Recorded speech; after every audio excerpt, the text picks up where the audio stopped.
2000 সালের আশেপাশের সময়টাতে বাংলাদেশে যে সিনেমাগুলো তৈরি হয়েছিল সেই সিনেমাগুলোর বিভিন্ন ক্লিপ পরবর্তী সময় আমাদের সামনে আসছে। আমরা তখন দেখেছি একটা কমন ব্যাপার সেখানে ছিল। দেখা যায় তো হর হামেশায় যে গুন্ডা পান্ডারা সবাই মিলে বিভিন্ন দোকানে যায়, তো গিয়ে বলতো ওই চাঁদা দে, এবং চাঁদা না দিলে দোকানটা বন্ধ করে দিত। অনেক সময় দেখা গেছে যে এমনও দেখা যাইতো যে কোনো একটা কাঁচা বাজারে ঢুকে সেখান থেকে সবজি টবজি নিয়ে দাম না দিয়ে চলে গেছে, প্রতিবাদ করলেই তাকে ব্যাপকভাবে মারা হতো। তো এই কমন ক্লিপগুলো যেহেতু সিনেমাতে ছিল, তাই ধরে নেওয়া হয় একসময় হয়তো বাংলাদেশে এরকম সরাসরি চাঁদাবাজির একটা ব্যাপার স্যাপার ছিল। কিন্তু আমরা যতদিনে বড় হয়ে গেছি, যখন থেকে বুঝতে শিখলাম পলিটিক্স, চাঁদাবাজি ইত্যাদি, তারপরে কিন্তু চাঁদাবাজির প্যাটার্নটা বাংলাদেশে চেঞ্জ হয়ে গেছে। চেঞ্জ হয়ে একটা ইউনিফাইড মডেলের মধ্যে চলে আসছিল। ব্যাপারটা কেমন একটু আপনাদের বুঝাই বলি। গত ধরেন 15-16 বছরে যেমনটা হয়েছে, আসলে যারা হচ্ছে রাস্তায় ভ্রাম্যমান বিজনেস করতো, বিভিন্ন দোকান বসিয়ে, তারা চাঁদা দিতে হচ্ছে পুলিশকে দৈনিক 200 টাকা করে। এইটা আমি সরাসরি দোকানের সাথে কথাবার্তা বলেই এটা শুনেছিলাম। এই যে 200 টাকা একবার দিয়েছে, তা কিন্তু আর অন্য কারো কাছে কোনো টাকা পয়সা দেয়া লাগতো না। দ্যাট মিনস এই 200 টাকা ওই পুলিশের কাছ থেকে পরবর্তীতে ভাগ বাটোয়ারা হতে হতে একেবারে উচ্চপদস্থ নেতার পকেট পর্যন্ত চলে গিয়েছে। এতে কি হয়েছে দেখেন, চাঁদা ও এক জায়গাতেই দিছে, সুতরাং গুন্ডা পান্ডার যে হয়রানি সেটা তাকে আর পোহাতে হয় না। তার মানে এটা এমন একটা মডেল হয়ে গেছিল যে একটা বছর দোকানদার বুঝতোই না যে এটা একটা চাঁদা, ভাবতো এইটা আমার দৈনিক একটা খরচের অংশ। ঠিক আছে। এরপর হচ্ছে ধরেন বিভিন্ন শপিং মলের ক্ষেত্রে, সেখানে কি হয়তো দোকান মালিক সমিতি আছে, সমিতির মাধ্যমে বিভিন্ন দোকান থেকে প্রত্যেক মাসে চাঁদা উঠিয়ে একখানে জমা করা হতো। সেখান থেকে সমিতি নিজ উদ্যোগেই কোনোটা এই পার্টিকে দিত, ওই পার্টিকে দিত, বিভিন্ন ভাগে ভাগটাগ করে চাঁদাগুলো পৌঁছে দিত। এবং এইটাও এমন একটা মডেলে পরিণত হয়েছিল যেটা আরও স্ট্যান্ডার্ড, এবং সেখানে মনে করা হতো যে দোকানদাররা মনে করতো আমার মাসিক খরচের একটা অংশ হচ্ছে এই টাকাটা, এইটাকে তারা চাঁদা মনে করতো না। তার মানে এতটাই একটা ইউনিফাইড মডেলে চলে আসছে। আবার ধরেন বাস স্ট্যান্ড, টেম্পু স্ট্যান্ড কিংবা এই সমস্ত জায়গায় সিরিয়াল মেনটেন করা, এক জায়গার গাড়ি অন্য জায়গায় ঢুকে যাওয়া, এই ব্যাপারগুলোর জন্য কিন্তু এখানে মারাত্মকভাবে চাঁদাবাজি হইতো। এটা হয়তো আবার কি জানেন, স্লিপের মাধ্যমে স্লিপ লিখে দিত যে তুমি একবার চাঁদা দিচ্ছ, দ্যাট মিনস সারাদিনে তোমার আর চাঁদা দেওয়া লাগবে না। এবং যখন এগুলো নিয়ে মাঝে মাঝে ঝামেলা বাঁধত, এই ঝামেলা মেটাই দিত কে? আবার এলাকার বড় রাজনৈতিক নেতা। দ্যাট মিনস এখানকার ভাগবাটোয়ারাটা ওই নেতা পর্যন্ত কিন্তু পৌঁছে যাইতো। এর পাশাপাশি বাস মালিক সমিতি বা বাসের মালিক, তারা কিন্তু আবার রাজনৈতিক নেতার সাথে সমঝোতা করে তাদেরকে একটা বড় অঙ্কের অর্থ প্রতি মাসে মাসে দিয়ে আসতো। যেই কারণে দেখা গেছে যে এই টাকাগুলো আসলে আলটিমেটলি দেওয়ার কারণে অনেক সময় বাসের ভাড়া বেড়ে যেত, সেবার মান কমে যেত। এইটা আলটিমেটলি কিন্তু জনগণের পকেট থেকেই আসতো। সুতরাং চাঁদাবাজি তখনও মারাত্মকভাবে ছিল, বাট একটা ইউনিফাইড মডেলের মধ্যে ছিল, যেইটা আসলে জনগণের জন্য অনেক বেশি ক্ষতিকর। দেখেন, ইউনিফাইড মডেলে ছিল বলে যে আমি এটাকে সাপোর্ট করছি এমন না, বরং আমি আপনাকে বোঝানোর চেষ্টা করছি চাঁদাবাজি তখন ছিল। এখন যারা বলতেছেন চাঁদাবাজি বেড়ে গেছে, আপনাদের জানা থাকা উচিত তখনও চাঁদাবাজি ছিল, বাট একটা মডেলের মধ্যে। দুঃখের ব্যাপার হচ্ছে 5 তারিখের এই বড় পরিবর্তনের পরে আমরা যারা বুকার স্বর্গে বসবাস করি, আমরা ভাবতেছিলাম যে সবকিছু শেষ হয়ে যাবে। শেষ হয় নাই। জাস্ট 2টা দিন পরে সেই চাঁদাবাজি আবার ভয়ঙ্কর রূপে ফিরে আসছে। কোথাও কোথাও এই চাঁদাবাজির একেবারে ভয়ঙ্কর রূপ ধারণ করেছে, কোথাও কোথাও চাঁদা তোলার স্টাইলটা অনেকটাই হাস্যকর। তো সেই ব্যাপারগুলো একটু দেখে চলেন। আমার পরিচিত একজন মাংস ব্যবসায়ী, তিনি ঢাকার একটা গুরুত্বপূর্ণ অঞ্চলে হচ্ছে মাংসের দোকান দেন, মাংস বিজনেস করেন। তো তার বিজনেসটা অনেক দিনের, এবং গত 15 বছরের আমলে তিনি হচ্ছে একজনকে মেনটেন করতেন। সেটা হচ্ছে ওই সার্কেলের বা ওই অঞ্চলের যিনি এএসপি ছিলেন বা এসপি ছিলেন, তাকে তিনি একটা মোটা অঙ্কের টাকা দিয়ে সব কিছু ম্যানেজ করে রাখতেন। তার আর কোনো জায়গায় চাঁদা দেওয়া লাগতো না। সমস্যা হচ্ছে 5 তারিখের পরে ওই সিস্টেমটা তো হচ্ছে কলাপস করেছে। এখন বর্তমান যে রাজনৈতিক দলগুলো আছে, এদের ভিতরে একাধিক গ্রুপ একাধিকবার কিন্তু ওই আমার পরিচিত ওই বিজনেসম্যানের কাছে বারবার গিয়ে চাঁদা চেয়েছে, এবং এই চাঁদা ব্যাপারটা এমনভাবে হুমকি দিছে, যদি হচ্ছে আমাকে টাকা না দেন তাহলে আমি আপনার বিজনেসটা বন্ধ করে দেবো, দোকানে আক্রমণ চালাবো। তো এই যে সরাসরি এই ব্যাপারটা করার কারণ হচ্ছে আইন শৃঙ্খলা রক্ষাকারী বাহিনীরা হচ্ছে আলটিমেটলি এখানে কোনো প্রোটেকশন কিন্তু দিতে পারে নাই। এই ঘটনাটা সেখানে ঘটতেছে। তার মানে আগে তিনি একটা জায়গায় চাঁদা দিতেন, এখন তিনি একাধিক জায়গায় চাঁদা দিচ্ছেন, কারণ আগের ইউনিফাইড মডেলটা এখন আর নাই। কোথাও কোথাও আবার এই চাঁদাবাজিটা আরেকটু নিরীহ স্টাইলে হয়। ধরেন ছোটোখাটো বিভিন্ন দোকানের ভিতরে সেখানে যাবে, গিয়ে ধরেন 2000 টাকা দাম একটা জ্যাকেট, সেটা গায়ে পরার পরে 1000 টাকা দিয়ে চলে গেছে, এই টাকার পরবর্তীতে দেওয়া হবে না। কোথাও কোথাও গিয়ে বলতেছে যে আমার দলের একটা প্রোগ্রাম আছে, সেই প্রোগ্রামের জন্য কিছু টাকা দরকার, 1000 টাকা দাও। কোথাও গিয়ে বলতেছে আমরা একটা মিটিং করবো, সেখানে খাওয়া দাওয়া করতে হবে, আমাকে 500 টাকা দাও। অদ্ভুত, নিজের দলের প্রয়োজনের জন্য সে দোকান থেকে টাকা উঠায়, এবং এটা চাঁদা বলে না, বলে কি একটু হেল্প করো, একটু হেল্প করো। ব্যাপারটা হচ্ছে এরকম যে ভিক্ষুক এবং চাঁদাবাজের মধ্যে কোনো পার্থক্য নাই। ভিক্ষুকরা বাধ্য করে না, এরা হচ্ছে ডিরেক্ট বাধ্য করে।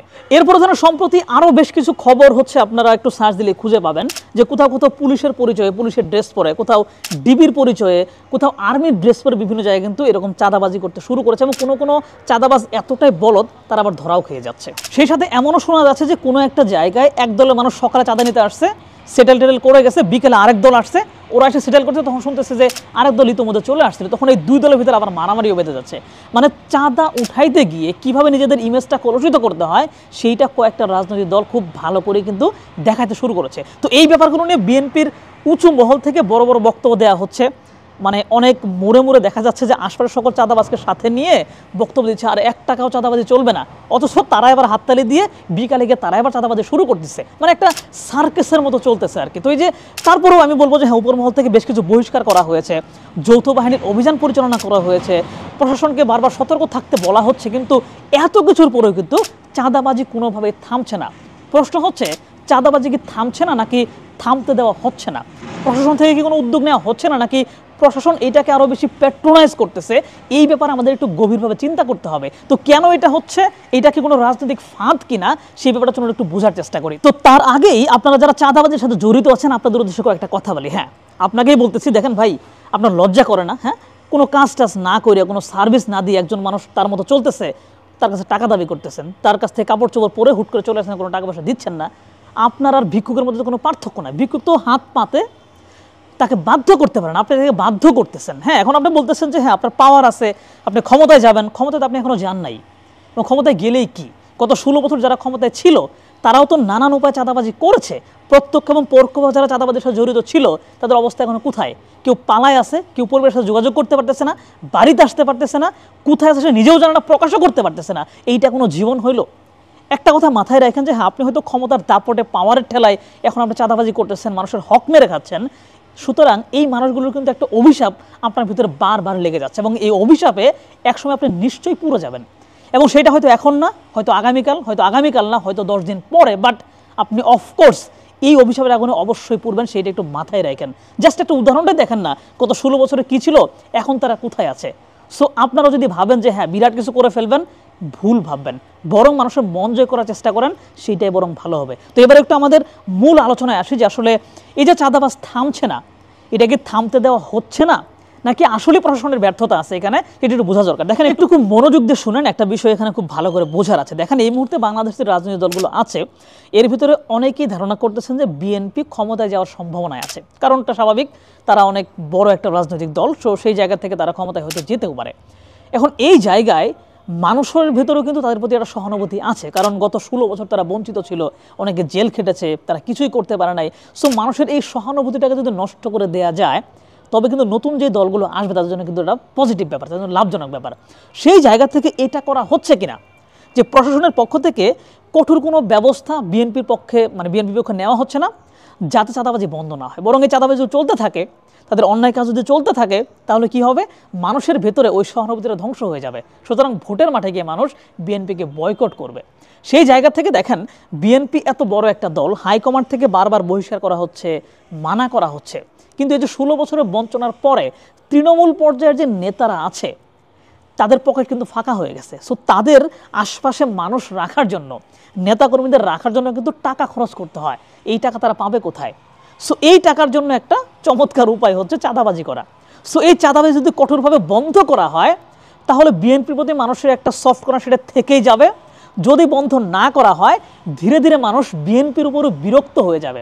সেই জায়গা থেকে বিএনপি চেষ্টা করছে, কিন্তু বিএনপির একার পক্ষে তৃণমূল পর্যায়ে এইটা বন্ধ করা পসিবল না, যদি প্রশাসন এখানে কঠিন অ্যাকশন না নেয়। কিন্তু প্রশাসন এখানে অ্যাকশন নিচ্ছে না। আবার সেই সাথে আমি বলতে পারি যে হ্যাঁ, প্রশাসনের যে অদক্ষতা সেটাও আছে, কারণ প্রশাসনের ভিতরে এমন কিছু মানুষ আছে যাদের একটা অভ্যাস হয়ে গেছে। অভ্যাসটা কেমন, যে আমরা তো আগে হচ্ছে সবসময় রাজনৈতিক দলের ব্যানারে কাজ করতাম, তাদের কথা শুনে চলতাম। সো এই মুহূর্তে যেহেতু কোনো রাজনৈতিক দল নাই, সো আমরা স্বাধীনভাবে কাজ করব, বাট ওই অভ্যাসের কারণে ওইটাও তারা করতে পারতেছে না। তারা ভাবতেছে কিছুদিন পর তো কোনো না কোনো দল আসবেই, সো আগে থেকে আমরা তাবেদারি শুরু করে দিই। বিভিন্ন জায়গায় এটা দেখা গেছে। সো প্রশাসনের মানুষজনের এই যে মেরুদণ্ডহীনতা, এইটা একটা সমস্যা। দ্বিতীয়ত, সরকারের পক্ষ থেকে হয়তো একটা চাল খেলা হচ্ছে বিএনপির সাথে, এই ফাঁদে বিএনপি আবার পা দিচ্ছে।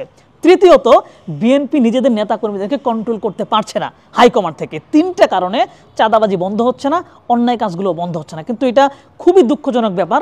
এতে কিন্তু আসলে সাধারণ মানুষের পকেট কাটা পড়তেছে এবং সাধারণ মানুষ ধীরে ধীরে মানে বিরক্ত হয়ে যাচ্ছে যে আসলে তারা কি করবে।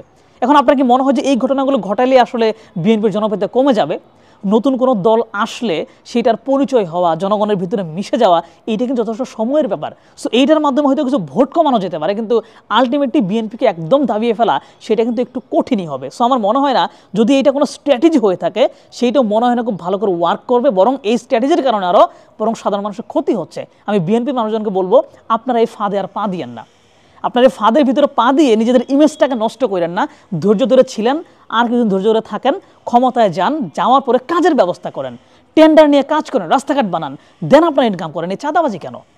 সো আমি চাইবো যে সরকার, রাজনৈতিক দল সবাই মিলে যদি এই কাজটা করা যায়, তবে সাধারণ মানুষ একটু শান্তিতে থাকতে পারে। কারণ সারা দেশে যেইভাবে চাঁদাবাজি বাড়ছে, আপনি সার্চ দিলে দেখবেন হাজার হাজার খবর, এবং প্রত্যেকটা সত্য। আমি নিজে এক্সপিরিয়েন্স করেছি বলেই এই ভিডিওটা বানাতে বাধ্য হয়েছি। আপনি দেখলেন যে আমি গ্রামে আসছি, ভিডিও বানানোর কোনো পরিবেশ নাই, বাট তারপরেও কথাগুলো বললাম কারণ আমি নিজে এটা এক্সপিরিয়েন্স করলাম। সো মনে হলো এটা জানানো দরকার। সো আপনারা যারা সামাজিক যোগাযোগ মাধ্যমে কথাবার্তা বলেন, আপনারাও চাইলে এটার বিরুদ্ধে একটা কথাবার্তা বলতে পারেন।